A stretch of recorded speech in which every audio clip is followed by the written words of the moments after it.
5 minutes every day English learning course lesson 44। आज का हमारा वर्ड है स्विम। ये एक वर्ब है, इसकी 3 फॉर्म्स हैं, swim, swam, स्वम।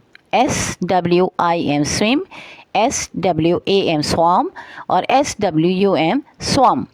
Meanings in English है to move through water, to float और ग्लाइड इन वाटर, यानी तैरना। सिनोनिम्स इस जैसे मानने वाले अल्फाज हैं float, dive, paddle. Float FLOAT float, dive DIVE dive, paddle PADDLE paddle. Antonyms हैं यानी इसके मुतज़ाद अल्फाज हैं sink, drown, SINK sink, DROWN drawn.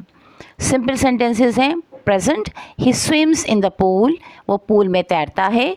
Past she swam across the river, वो दरिया के किनारे तैर कर गई या तैरी। पास्ट पार्टिसिपल है दे हैव स्वॉम वेल, वो अच्छा तैरे। अब इन अल्फाज से आप बहुत सारे सेंटेंसेस बनाइए और हमें भी इसमें शामिल कीजिएगा और अपने सेंटेंसेस को कमेंट्स में लिखकर भेजिएगा। हम आपको बताएंगे कि आपने करेक्ट सेंटेंसेस बनाए हैं या नहीं।